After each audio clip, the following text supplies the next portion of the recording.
in doing this interview, I am putting myself at risk and I'm putting myself in jeopardy. But to give a voice to the voiceless, that's why I came. And I can say the things that I'm saying because I experienced this in their prisons firsthand. And I saw the bruises, I heard the screams.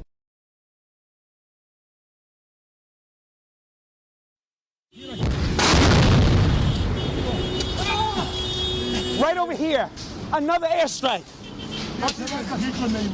My name is Bلال Abdulkareem, and I'm a journalist originally from New York. I spent about 6 months plus in a Hayat Tahrir Sham prison in Syria. I was arrested by Hayat Tahrir Sham in August of 2020. It came approximately 2 hours after I did a report that was highlighting the serious and numerous allegations of torture in the prisons under Hayat Tahrir Sham's control. And I asked the very public question, what is Hayat Tahrir Sham's public position regarding torture? After I did the report, I left my office, went to the gym, did a quick workout, and when I was on my way home, I stopped at a masjid and there were several cars with masked up people, and I was arrested. I was under arrest. After I was arrested, I was taken to a cell, and then I was taken for interrogation. I was blindfolded and handcuffed. I was asked, do you know who is holding you prisoner? And I said, yes. And they said, you're being held in the prison of Hayat Tahrir Sham, which puts the lie to the lips of the leader of Hayat Tahrir Sham, Abu Muhammad Jolani, who maintains that Hayat Tahrir Sham has no prisons and that these are the prisons of the Salvation Government. Nobody here gives any credence to the Salvation Government. I doubt that there's 1 in 100 people who could even tell you who the president of the Salvation Government is, because everyone knows that he wields no power. And that's the reality of the situation. After I was arrested, and then they said, okay, this is interrogation. We need to ask you some questions. If your answers are not forthcoming, then we do have the authority to physically do things to you so that you will tell us what we need to know. They lined me up against the wall, and as if they were about to start beating on me. And I just said, okay, well, go ahead and do it. And they ultimately didn't do it, but I was then sent back to my cell. And basically, I stayed in my cell in different prisons for the next 4.5 months. And I had no lawyer. I had no access to anybody on the outside. I was just gone. That was my situation.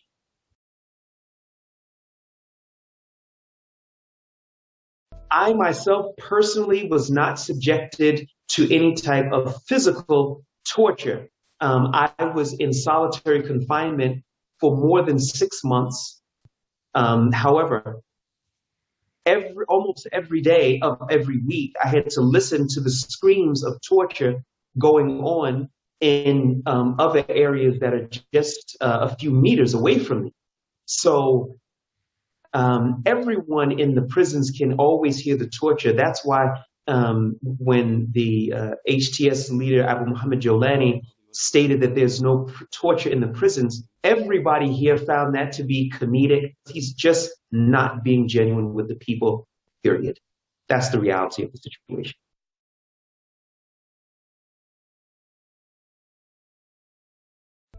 As I was told when I was arrested, when I said that I want to have a lawyer and I want to see a judge, they said, this is the security division. There is no lawyer and there is no judge. Well, I was maybe assuming that that was part of a scare tactic, but it wasn't. The joke was on me. I had no access to a lawyer of any kind, and the actual judicial process, if you want to call it that, was as follows. After I was in prison for 4.5 months, the guards came to my cell, knocked on the door, said, come with us. They put a blindfold on me and shackles on my hands. Then they put me in a van and they took me to another location. Removed the shackles, removed the blindfold, and said, your trial is about to start. So I said, well, you know what? I've been in prison for 4.5 months, and I have no access to a lawyer. I have no access to call any witnesses. I have no access to the internet, so I can see the context of whatever statements that you're going to charge me with.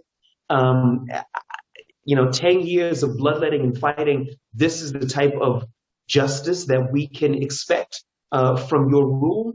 And basically it was like, okay, duly noted. Let's continue. So I knew at that point that it was all fake. At this point, I'm in prison now for 6 months. And they said, okay, next week we'll come back and we'll give you your verdict and or release or sentence. I went back to my cell and I knew that there had to be some face saving going on here.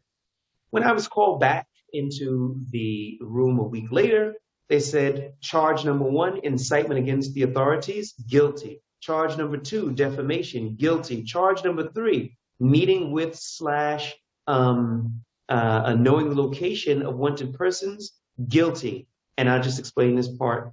You see, they gave me nothing in writing. So my charge of meeting with / knowing the location of people, it changed during the actual trial. But I had no defense against it because they never gave me my charges in writing. And the 4th charge was having relations with groups that are threatening security.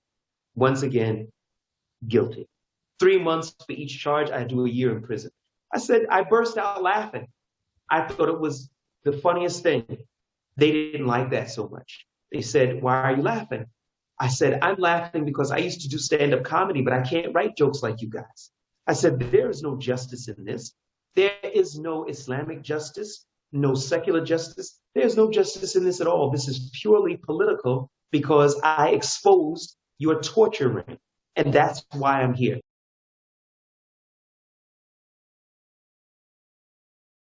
Even the days when I was in prison, I had no regrets.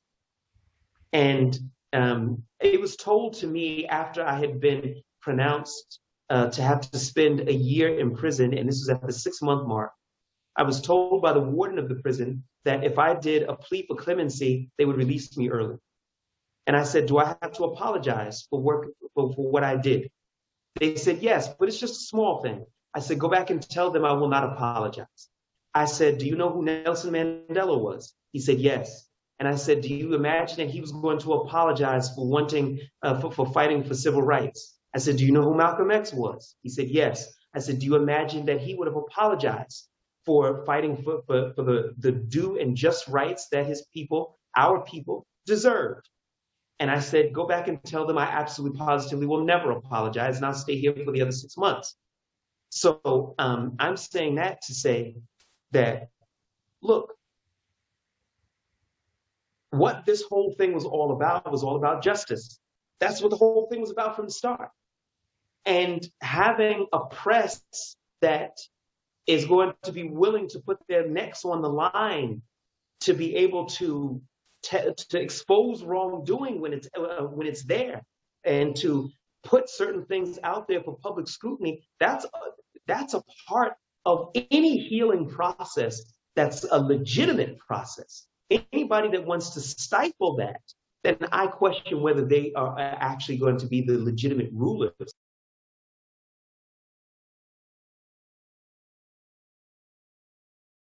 Well, my past relationship with them was good. What does that mean? Well, that means that I would go to battlefronts with some of their fighters. I would do interviews with some of their with some of their members. But then once I started to do interviews with the mother of one individual who was killed under torture in Hayat Tahrir Sham's prison. His name is Marwan. Some of their members said to me, Bilal, we thought you were cool. And I said, well, you know what? If covering up your torture means that I'm cool, then you know what? Go back and tell them that I'm not cool. And I'm not going to be cool, because that's not what I came here for. So in the past, our relationship was good. and it was very amicable. But it changed around 2018 when I was obligated to do reports about torture and some of the wrongdoing that they were doing. Now, what took place before 2018 and what was the change that happened? Well, the change is simple. They came to power. The point of the matter here is that I cover that which is apparent. If people are fighting on the front lines and they're being heroic in that, that's what I saw, that's what I covered. Once these people come to power and then they start doing things other than that which they said, they promised to bring Islamic rule, they didn't do it. They promised to bring justice, they didn't do it. I was obligated to report those shortcomings. And that's when they turned hostile to me.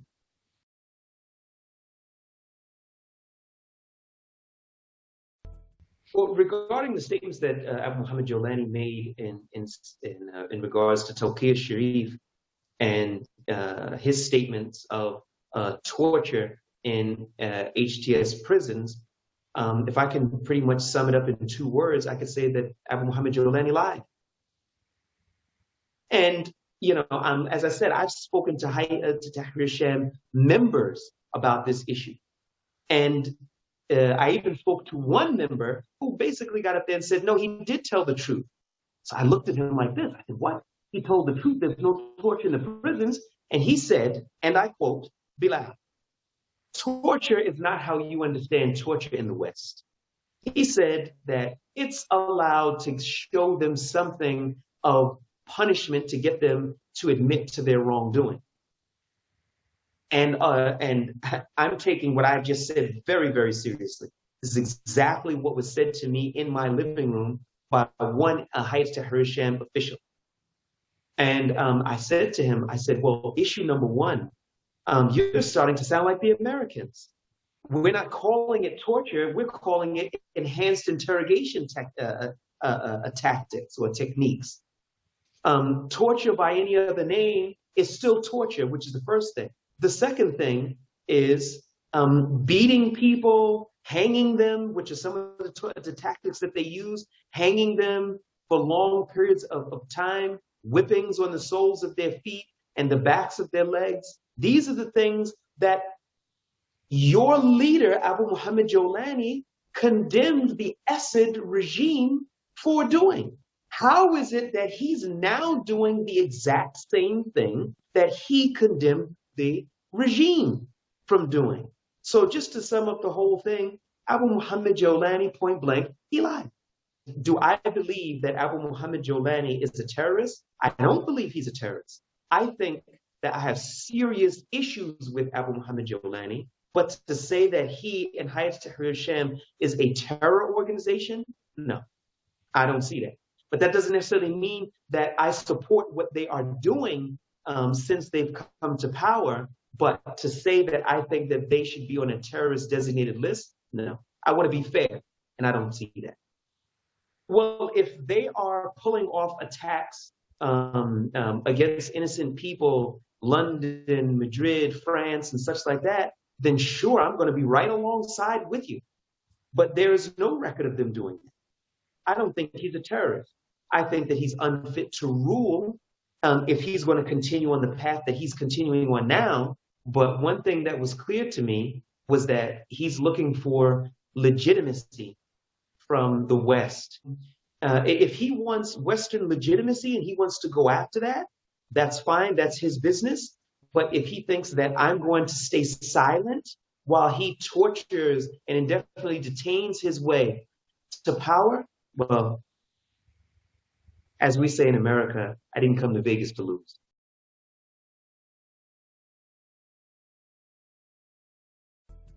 I have moved away from territories under the control of HTS.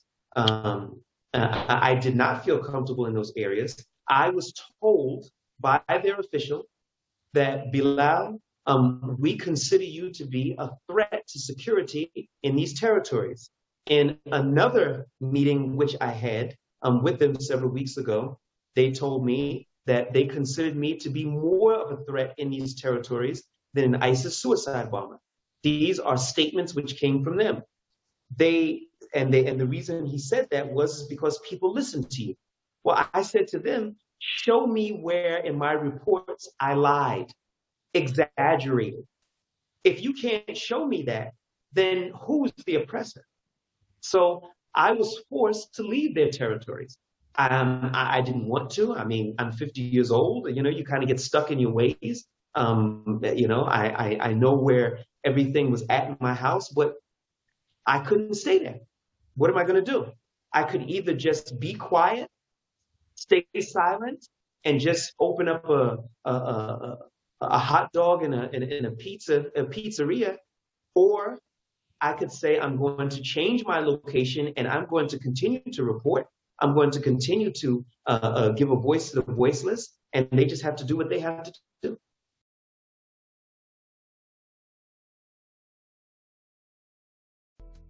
I think that the Syrian people are a special people. I just think that. They may not be, but I think that they're a special people. And I think that they have the ability to do some special things. So I do believe that they're going to say, we are not going to go back to those days of torture, indefinite detention, and fear. And I do think that they are going to move forward. I think that a lot of other different groups have tried their best to subjugate them again, and they failed. And I think that if this is Abu Muhammad Jolani's attempt to do the same thing, I think he's going to fail also. And I think the Syrian people have tremendous resiliency, ingenuity, and I think that they're going to come out on top. It's going to cost, but I think they'll come out on top in the end.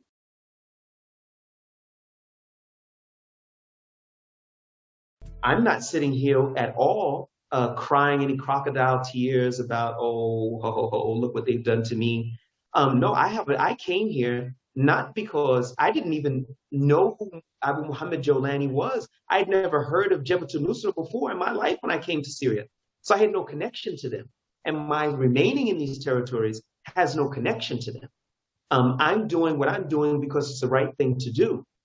Now, I have to be willing to pay the price for that conviction. And I believe, and Allah knows best, I am willing to pay that price. That price is high some days. It's not fun. But I think it's the right thing to do, to give a voice to the voiceless so that the people can decide who they want to support and why, based upon statements and actions, and not just what other people said. So my fight continues. And as long as I'm effective, then I'll continue to be here. When I'm not effective anymore, I'll pick up my marbles and go.